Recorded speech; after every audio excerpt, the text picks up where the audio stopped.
Black woman. Beautiful, powerful, resilient female of African descent with skin kissed by the sun. Conversation. A talk, especially an informal one between two or more people in which news and ideas are exchanged. We love being black women. Black women are ambitious. Black women are confident. Black women are diligent. We are tenacious. We walk out of our houses put together. We are many shades and personalities of fabulous. But we as black women don't talk about our dilemmas, current events, and what's going on every day that affects us. So, we created this podcast as a way to laugh together, cry together, and have an open conversation about life as black women. Oh, that's deep. Black Women Conversations.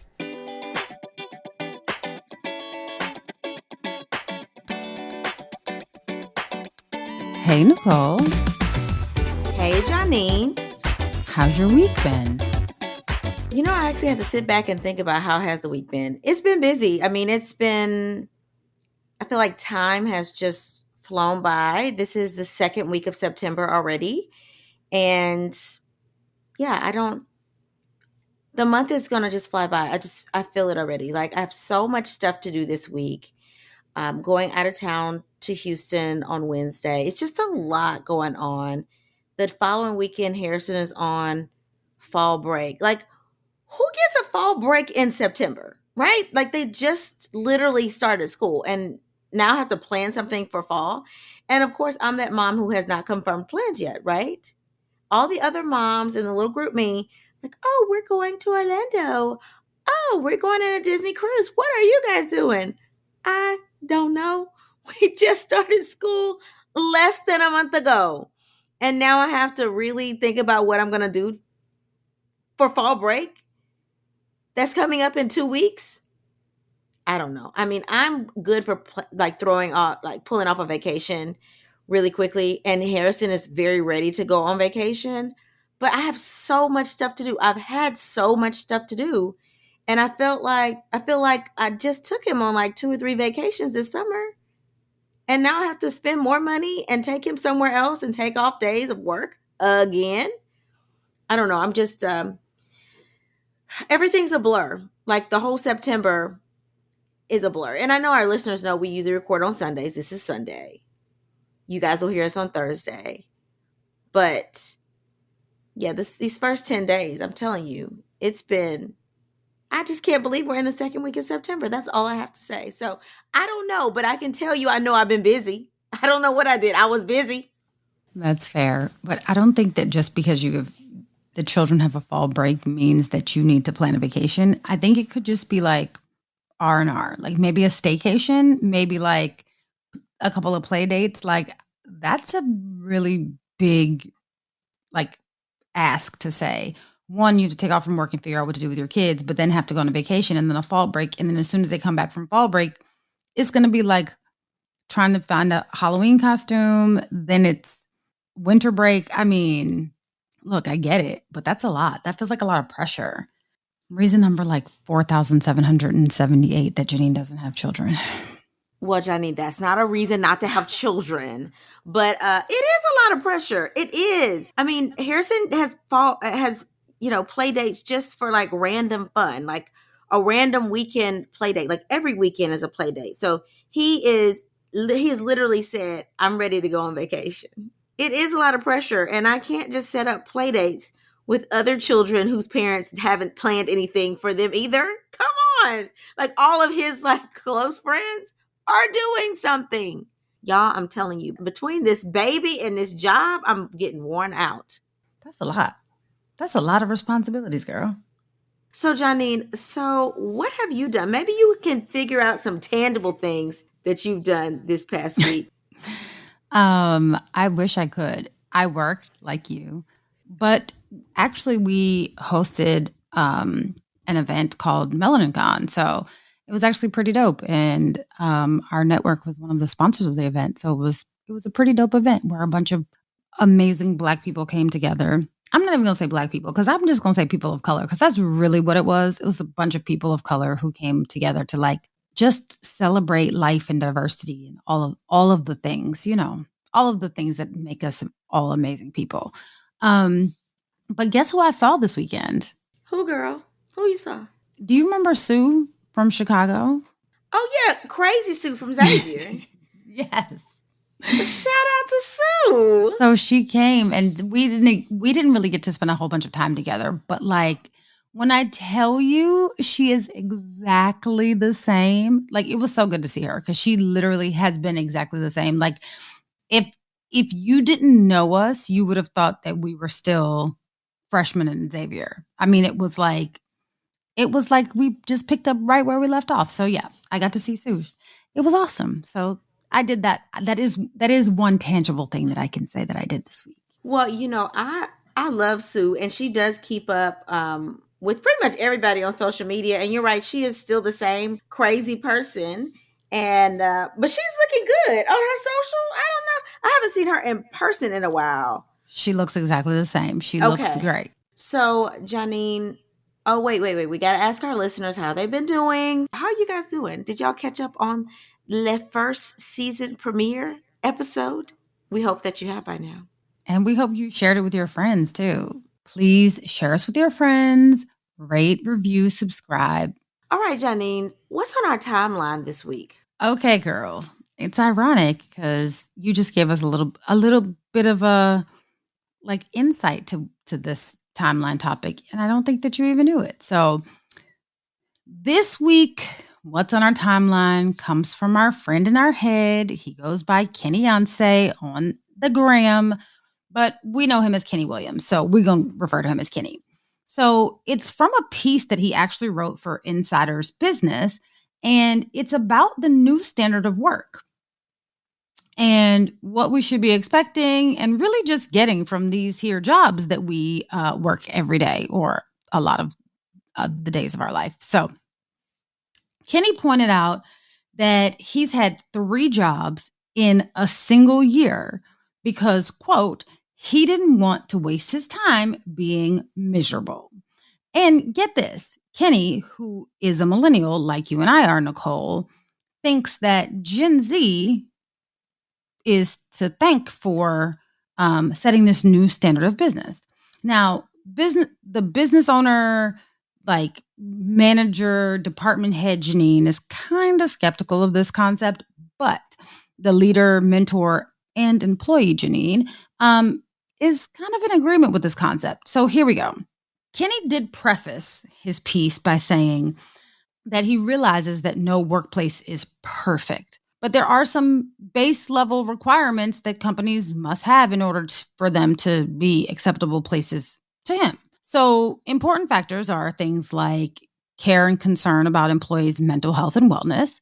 And then leaders who don't shy away from conversations in the difficult times, because, all businesses go through difficult times, which he points out, but it's more about the transparency that's important than not going through the difficult times. So while these are, in fact, very important factors when you're looking for and or deciding whether you want to continue to work at a place, traditionally, even when companies have not met these standards, or even when the work culture was actually downright unacceptable, we would just traditionally, we have generally just stuck with the position. We stick with the job because, that's what you're supposed to do, at least for a year or two. And so you stick with it because you don't want it to appear that you go hopping from job to job, and you don't want a resume full of places that you worked for a couple of months. Now, that's the professionalism that we are used to. That's kind of what we were taught. That's what Kenny was taught. He notes it in his piece. But that's changed. And what's acceptable has changed. And what an acceptable candidate looks like has also changed. And Kenny is among those, like myself, that attribute that change to Gen Z because they have been characterized as job hoppers. Now, it is much more acceptable to change jobs a little more frequently and, make adjustments within that job when necessary. But Kenny does caution against accepting a job with the intention of quitting. Because, that's not really what he's saying that he did. He's saying that he got the job full on intending that he was going to stay at this said job, but it just didn't work out for him. It wasn't the job for him. When he got there, he realized that the culture wasn't what he thought it was, right? And so, because it wasn't, he decided to move on. As he put it, he realized what's important and when it's important to pivot and how important pivoting really genuinely is. So he says you really shouldn't quit a job, or he doesn't start a job with the intentions of quitting, but he also kind of puts the onus back onto the companies, and saying that basically they genuinely need to be invested in their employees' well-being in order for them to retain employees. Because these days, if you're not providing benefits to your employees, and by benefits, I'm not referring to like 401k, healthcare, paid vacation. Those aren't the benefits that we're looking for. That's not what the people are looking for. If you're not providing benefits to your employees, you will have a very difficult time retaining those employees, especially the employees that are younger. So the end of the millennials and the beginning of the Gen Zs. So, Nicole, I actually kind of agree with Kenny. And I'm really here for the shift in the paradigm of work culture, because, before it was always the employer or the company always had the upper hand, and the employees kind of were just happy to get a check every week, right? And then that's when we got into the whole world of unions, and it's like, oh, there's someone to protect the employees. And now the paradigm has really shifted, and the employees have really like harnessed their power and said, oh, okay, you know what? If you're not going to create an environment where we want to come every day, we're not going to come. We're going to go find someplace else to go. I agree with this. I agree with this, what I'm going to call new era of professionalism. What do you think, Nicole? I'm with it. I just feel like now that because I've job hopped a little bit too. I started out 2016 in Indianapolis, stayed there for 3 years, moved to Houston, stayed there for 3 years, and now I'm in Atlanta. And hopefully Atlanta will be my permanent home. But when I tell you I know how to sell a house and move, I know how to sell a house. Like, people are like, I have a house there. I'm like, houses can be sold. That's what they're meant to be. They're meant to be sold, right? You build equity in a house, you sell it, you make a little bit of a profit, you put that money on another house. Okay. That's how houses are sold, and that's how you get your down payment for your next house. Like, it doesn't scare me to sell a house and move. It scares some people, but it definitely doesn't scare me. It doesn't scare me to hire a moving company and move cross country. Like, I will do that in a second if I'm not happy. But it took me going to the second job for me to realize, like, this is not for, like, I can't do this forever. And realize, like, when you're working, that is what you plan to do forever. And so if you're not going to be doing that forever, you need to be mapping your next move, right? Like, if your ultimate goal is to be like here, like, oh, I want to be, I don't know, Surgeon General, you need to map your way to be Surgeon General. So that's not your permanent job. Your permanent job is the end goal, right? Of being Surgeon General. So, not saying I want to be Surgeon General. That's not my goal, y'all, while I'm throwing that in the atmosphere. But just know that you have to move around a bit to get to where you want to go. I'm very clear on that. I hope that Atlanta is my permanent home, because being a division director was a long-term goal of mine. I did not think I was going to reach that goal at 40. I thought I would reach it more along the lines of like 50 or 55, right? But it's there now. And so when you get to a goal, it's sort of like, do you settle with that same goal for 25 years, or do you create a new goal, right? And so you create new goals, and based on the new goals, it's like, do you need to move the city? Do you need to move out of that job that you have to go to another job? And if you're not happy, even if you thought that that was your job, because I believe he said he thought this was his dream job, your dream job can look different than the dream, right? Like, you have something in your head, and then you get there and you're like, oh, wait a minute, that's not what I really wanted. It is okay to not like it and change your mind, right? Now, I will say, like he said, don't start a job knowing that you're going to quit. I definitely agree with that.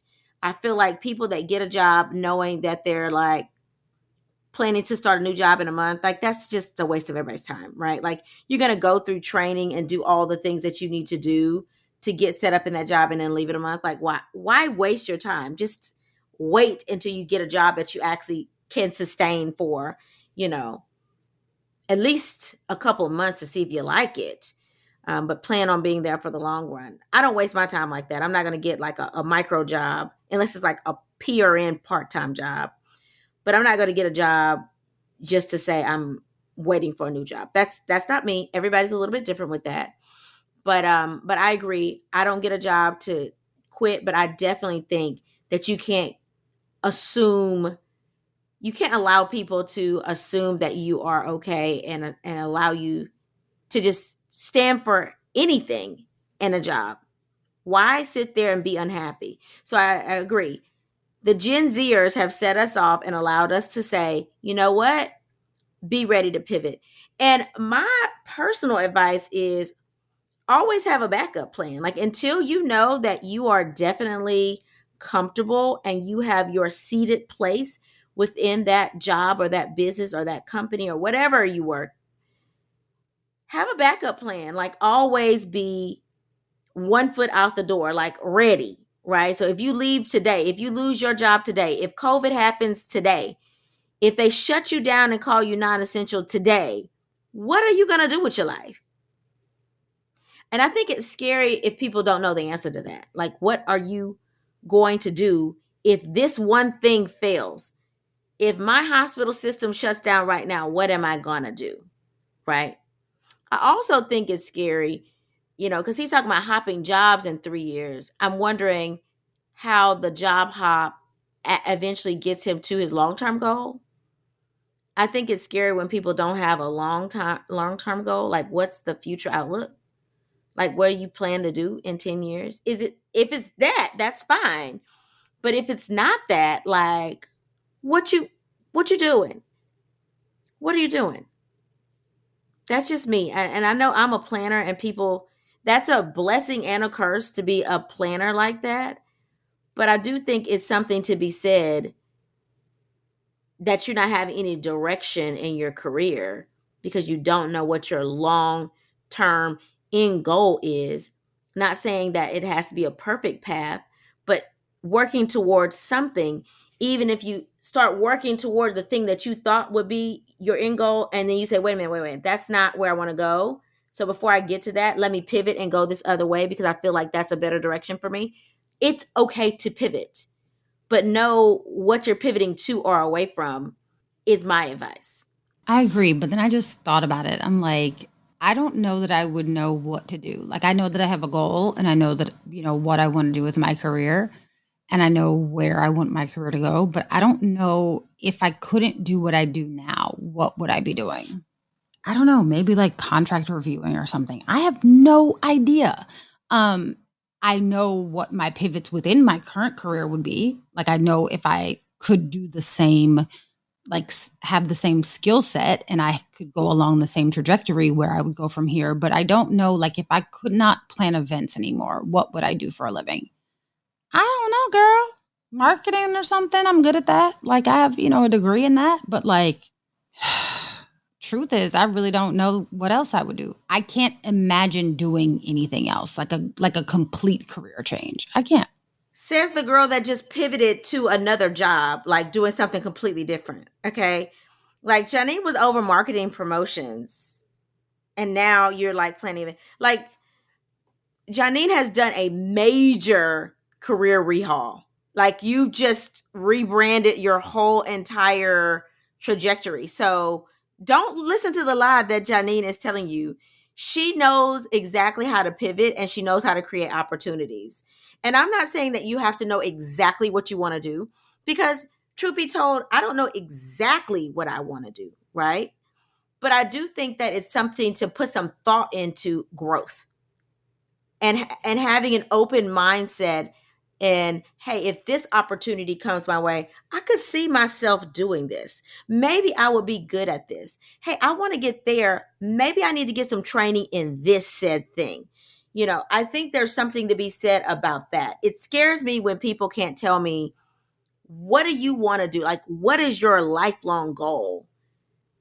That scares me. You don't have to tell me exactly how you're going to get there, but like, you've thought about like what exactly you want to do. And maybe the thing that is your goal, Janine, is what you're doing. Maybe you're so happy right now in the career that you have that you're like, I'm comfortable right now. And I think that people do get in those comfortable places, right? Like, things are going well, you're moving and grooving, you're in a leadership position, you have the respect that you need, you have the autonomy that you need, and you're comfortable, right? There's something to be said about being comfortable. Like right now, I'm comfortable. I feel like I'm climbing up a hill, but I have the autonomy that I want. And because of that, I'm very comfortable. But then when another opportunity comes your way, you have to recognize that, one, this is another opportunity. Is it time for me to get outside of my comfort zone so that I can grow? Or do I stay put with where I am? So recognizing opportunities. And I would argue, Janine, that you were in a place that you were bossing it, okay? You were bossing it. You were planning everything. You were doing all these events and you had the respect of your colleagues. And then this other opportunity came your way and you had to make a decision to pivot somewhere that you did not know if you were going to be as comfortable. So it took you out of a place of comfort to a place of being temporarily uncomfortable to allow for growth. I think that that's very true. But Nicole, you know what? To your point, that I have made that pivot, so I don't know what that next pivot would be. But I do have a retirement plan, and I don't mean like a 401k. I mean like a plan for before I plan on retiring. This is what I would like to be doing so that I can have work for longer, and not work that I want to do every day, but like I would like to employ people for longer. Because it's not like I have any kids or anything. So I have to leave something behind. So I would like to, I have a plan for that. So I don't know. Maybe my next pivot is retirement and figuring out what I'm going to do. Who knows? Well, I thought our retirement plan was your executive husband getting us in the limelight so that we can retire off. Oh, that's deep.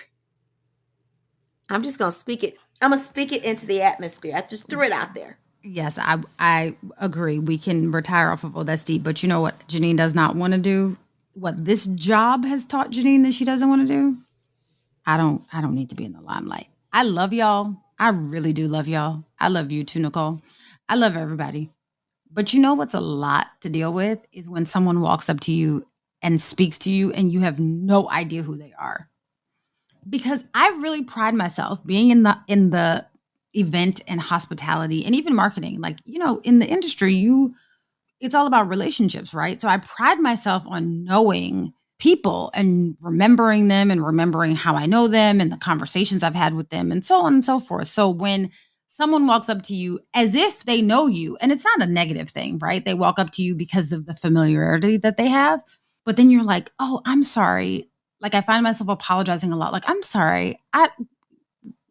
Give me your name again. And they're like, oh, we've never met before. It's just like they've seen on social media or they've seen, they know me because they knew of me from other people. So that's the one thing that I probably would struggle with for that career path, Nicole. But yeah, other than that, yeah, hey, y'all, we would love to, be out and about and make money off of this. It would be great. And then we can retire. A regular Joe Smo and still not remember people who cross your path. Think about it. When we go to like high school reunions, I mean, there are literally people that I look at and I say, dang, I know who that is. Who is this person? Right? There are people that I've done like one consult with at work that will remember my name and I won't remember them because I've only seen them one time. We're human. And when I say limelight, most podcast hosts are not like in the limelight, right? They're just sort of like low key. sharing our opinions. We want to be low-key limelighters. Let's say that. Yes, I'm here for the low-key limelighting. I love it.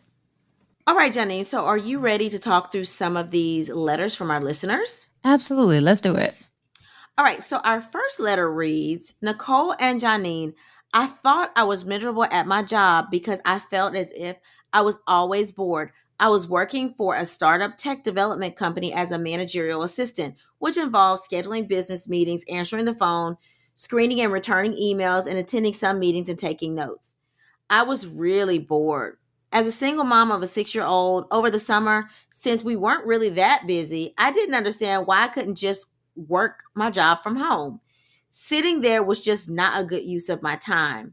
But the position paid well, so I couldn't really complain. The company has gotten busier now, but I still didn't like the unpredictability of the meetings during work hours. So I looked for a job, this time with the VA as an office assistant. The VA system takes a really long time for background checks. So after I told others in the office who were also complaining about being bored that I got hired at the VA, it took another month for me to actually get cleared to work there.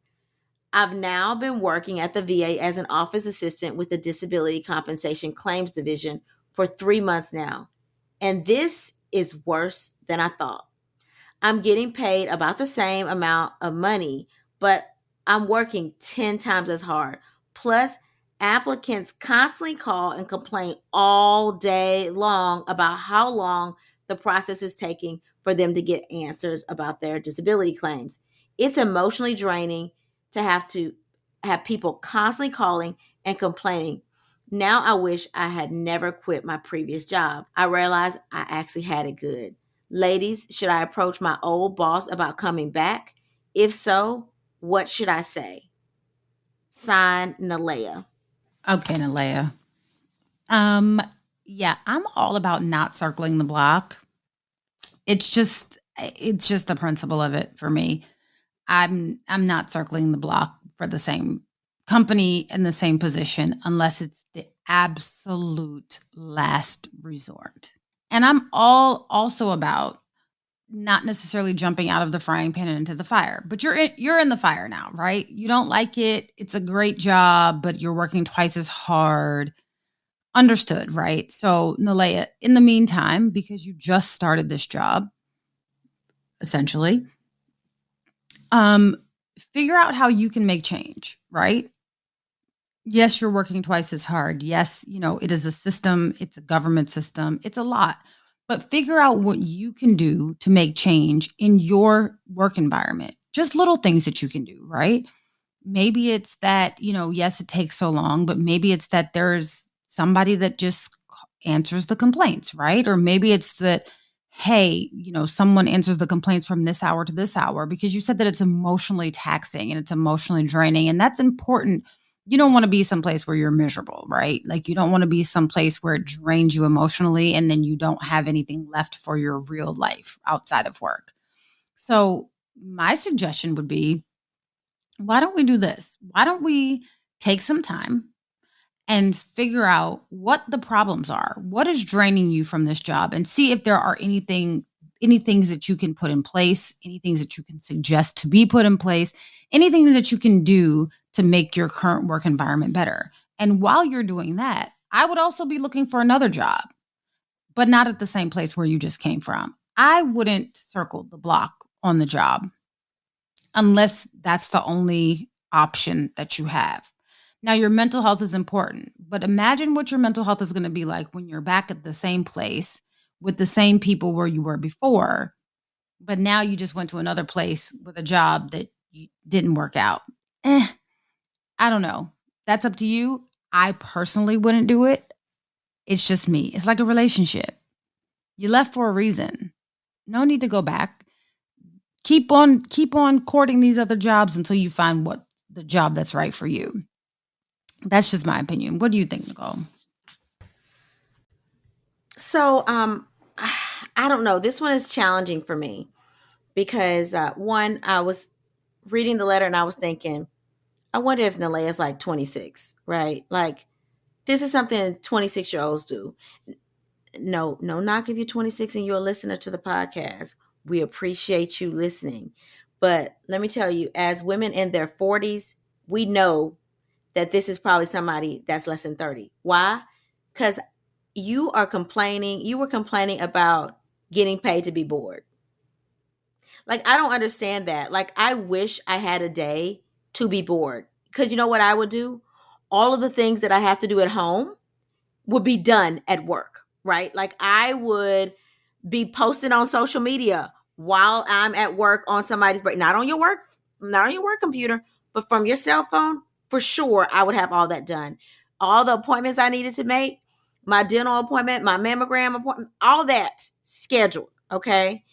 Setting up play dates for Harrison, done. I bought the tickets. Everybody cash at me back. Okay. I would get done all the things that I have to do outside of work during my downtime at work. Now, obviously, I would not let it interfere with my work. But if you're saying you're bored, y'all sitting up there cackling about how bored y'all are because you're working for a startup company, I would not. People that are 40 don't complain about that kind of stuff. We embrace that kind of stuff because we got too much stuff going on to be complaining about being bored at work. Okay. So that's why I say, okay, this person must be like 25, 26. Because let me be bored. Jesus, can I have a bored day? Can I have a day that I'm bored at work? Just give me one, Jesus. It doesn't happen. Okay. It doesn't happen. So I think that there is something that's big though about recognizing your own faults in it, right? So she said, I actually think I had it good. I realized that. That to me shows growth, right? It shows that she at least can evaluate the situation and isn't too like proud to say she made a mistake. So that's why I'm struggling with it a bit. I do think that if you don't know exactly what you want to do, like you don't have a long-term goal, then I think you should get you one, right? Like I think you should really keep this job for now, work it to the best of your ability. But when you get off, after I can't forget, because she said 6-year-old, after your 6-year-old goes down to sleep, really reflect and say, what do I want my life to look like? What do I want to do 10 years from now, right? And if you think you want to be developing apps and doing something that involves like IT stuff, then maybe you should go back to the same company. Maybe that is your way to grow up that path. And the way I would approach it is I would email my supervisor or my boss or the owner or whoever and say, hey, can I have a conversation?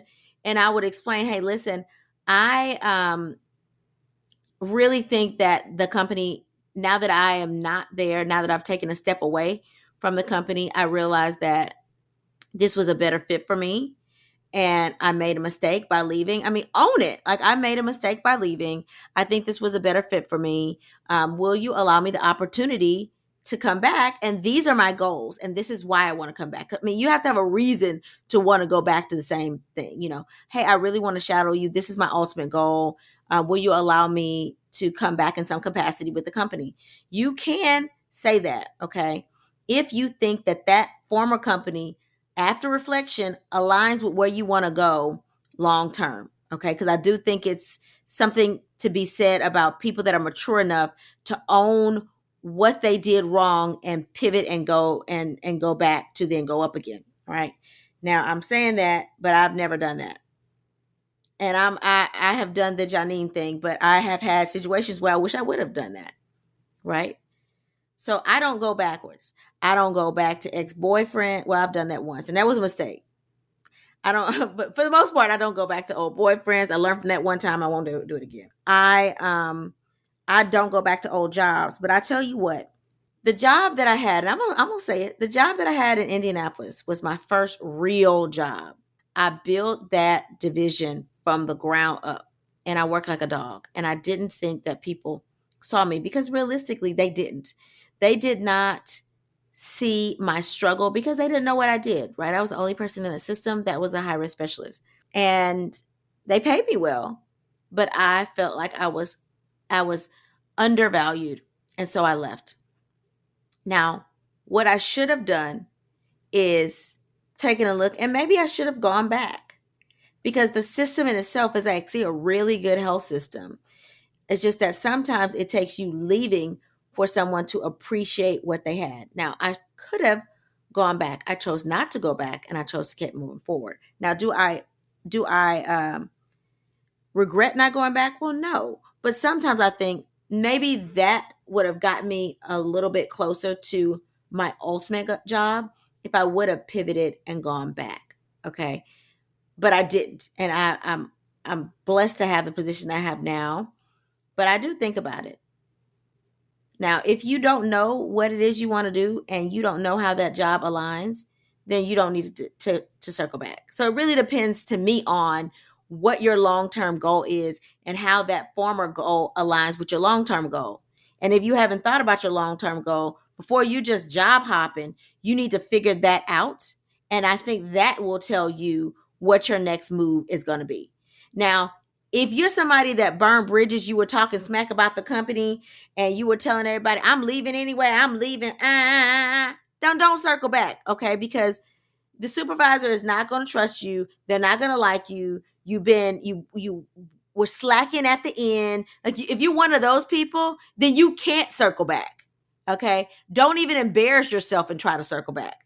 But if you're somebody that tried to keep your new position under wraps, which I don't know if that was, because you said you were telling people about it a month before and took a month for you to get cleared. Okay, I don't know how you told people or who you told, but if you were talking smack and you were taking long lunch breaks right before you got out of there and you left stuff on the table unplanned, then you cannot be somebody that circles back. Okay. Now, for me, I know I told you my story about how I didn't circle back, but I maybe should have. But when I tell you I didn't leave nothing undone, baby, I worked that job and made them realize when I walked out of there that they were going to miss me. Okay.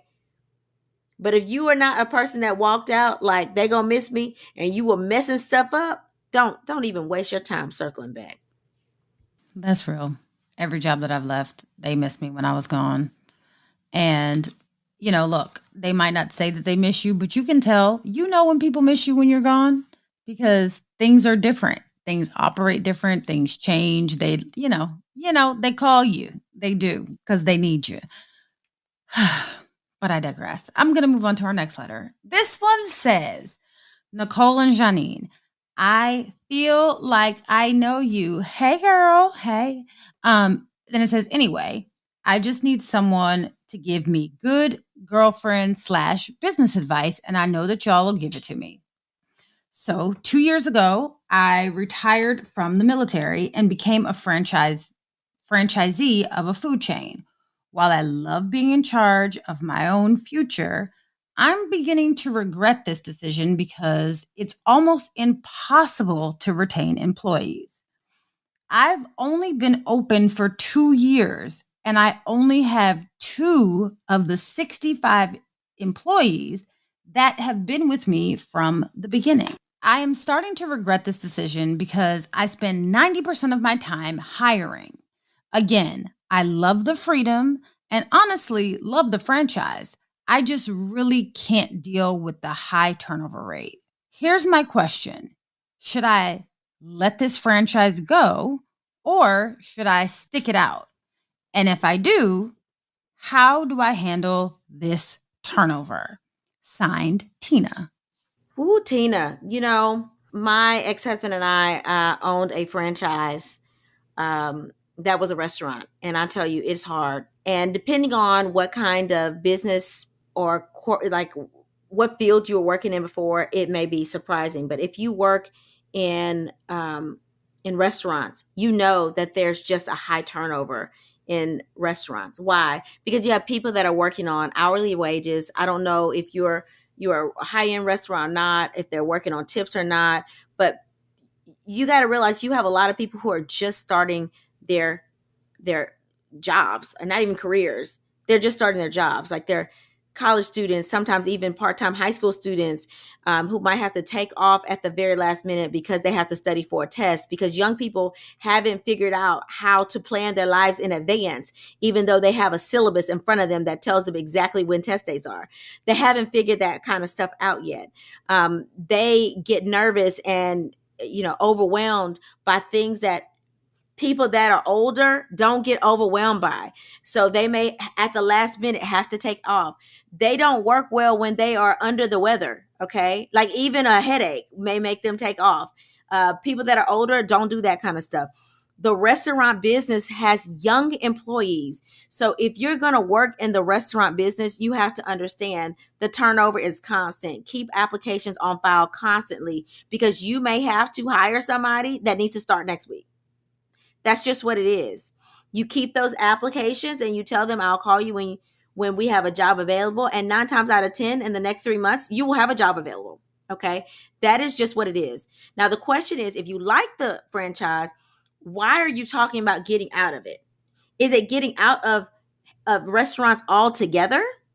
Because if it's just not for you, it's not for you, and sell it. Make a profit, right? It sounds like you're profitable. It sounds like you've been open for 2 years, so you passed the 1 year mark. That's great. If you've broken even, yeah, you can sell it, make a little profit, and move on about your business. But if you're talking about selling this one franchise to start something else in the same field, why are you going to start the headache over, right? The first year, really the first 3 years, but the first year is crucial when it comes to opening up a franchise, especially one that's a restaurant, right? You got to get protocols established. You got to get inventory. You got to hire people, and you have to gain people's trust, and they have to gain yours, right? So starting over altogether to then start another, because franchises, they come with fees, okay? You have to buy the license for a franchise, which is going to be anywhere from $50,000 for the license itself to, $900,000 if you're buying a McDonald's franchise. So that's a lot of money to invest to say 2 years later, you're going to close it down. Not include the cost of the build out. I mean, that's a lot of money. And if you're doing well, but the only thing you don't like is managing people, hire a manager. Get them to manage the people, okay? Get them to hire and fire the people, and you just deal with the day-to-day operations. You don't have to be the person that's managing the people. You should have somebody that is in a managerial position anyway. Even if you're like an owner operator, you should still have some second in command. Delegate that responsibility to somebody else if you don't like to do it. But if you're breaking even and you love what you do and you love what the franchise stands for, then why get out of it? I'm confused. So I think the solution is to let somebody else do the dirty work that you don't like. And since you're the owner, you can do that and keep your franchise intact, which means that you're not throwing away money. Because let me tell you, closing a franchise within 2 years is literally like taking all the money that you invested and like flushing it, tearing it up, and throwing it down the drain. That's silly if you are being profitable. Okay, so I agree with you, Nicole. So let me say this. You already know, Tina, because you wrote us at the end. And there was just something that I caught at that end of your letter.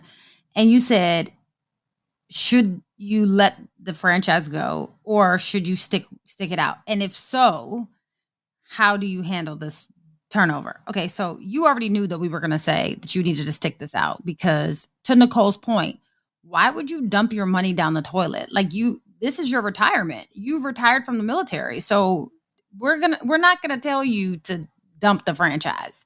So yeah, stick it out. So that's why you're asking us how to handle it. So we're not telling you to get rid of it. Stick this thing out. And let me be very clear. This is your retirement plan. And as such, don't let anyone run you out of your business and what you had planned for your future. We already know that people are flaky. And to Nicole's point, the restaurant industry, the food service industry has a naturally high turnover rate. So some of this is due to the industry that you decided to become a franchisee in.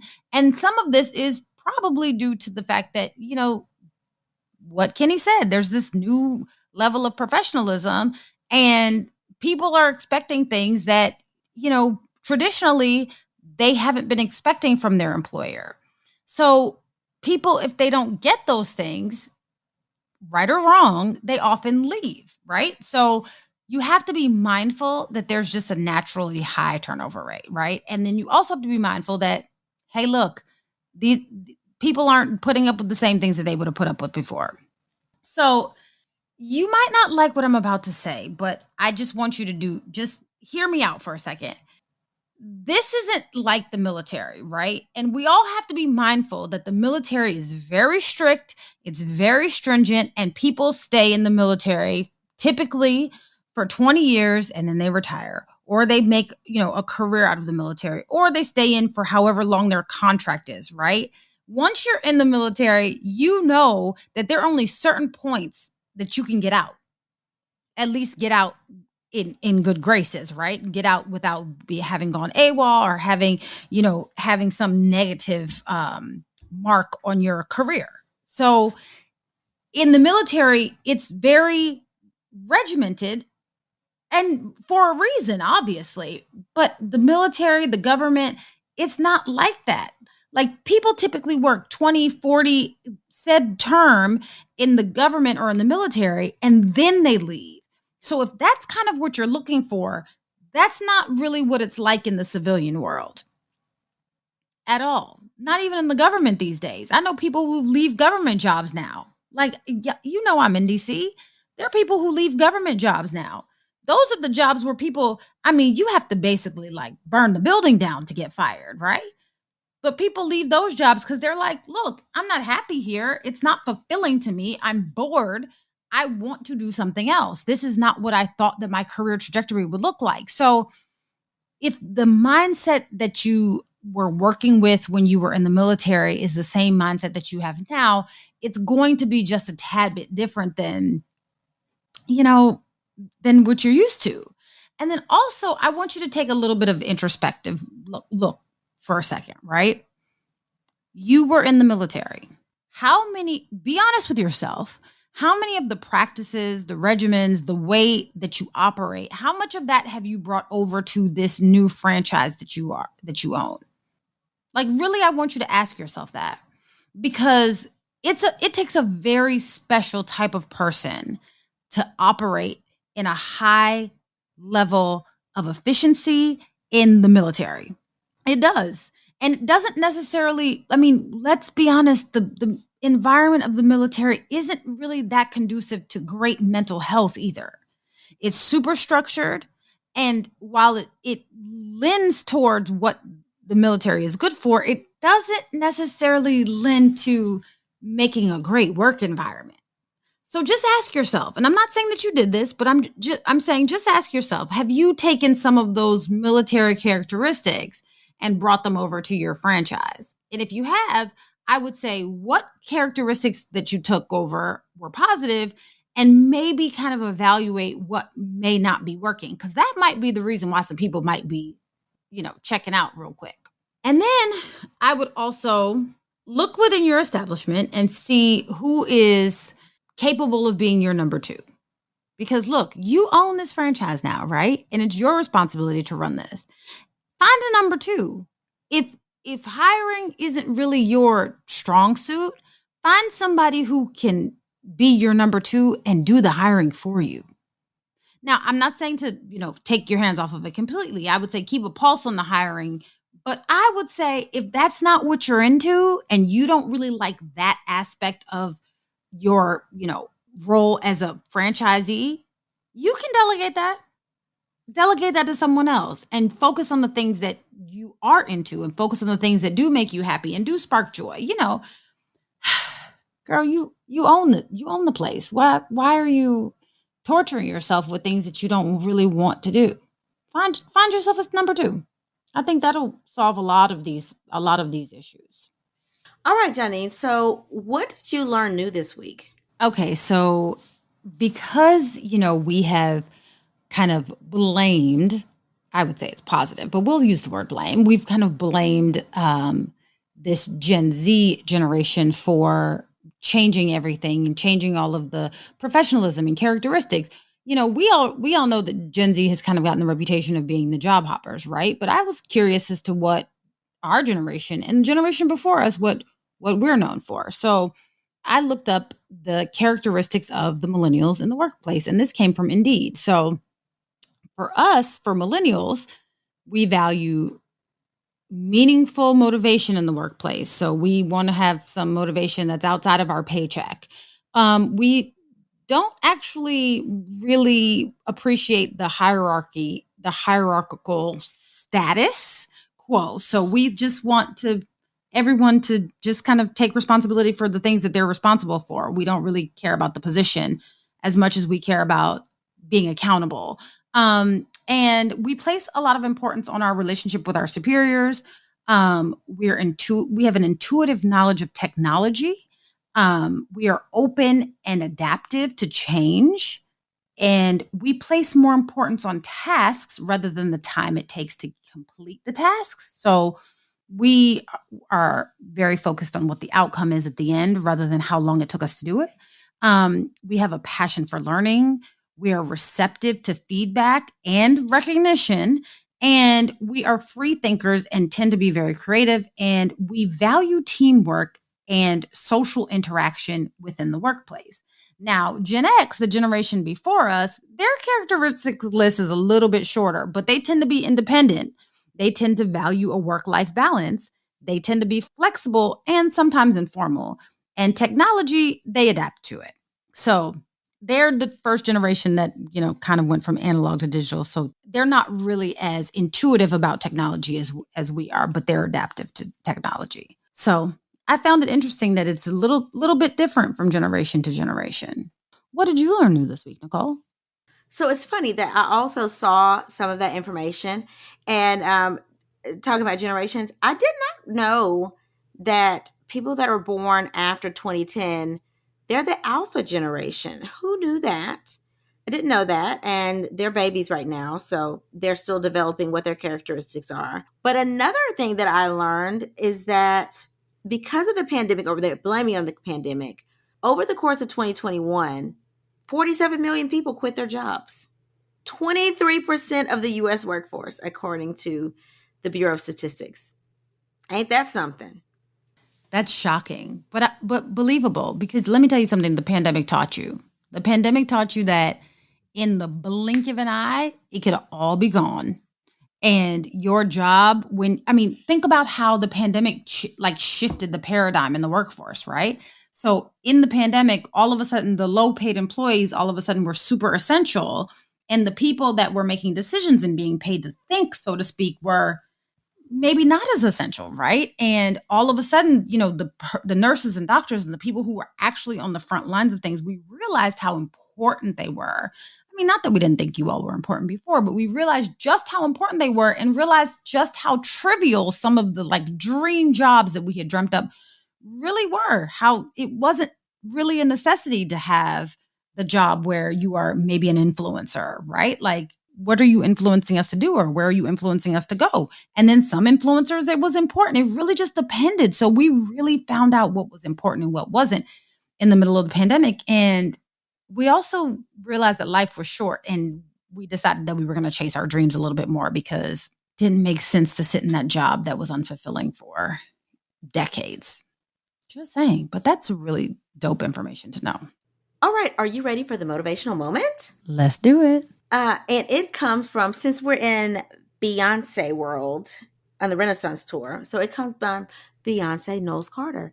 And she said, "It is so liberating to really know what I want, what truly makes me happy, what I will not tolerate.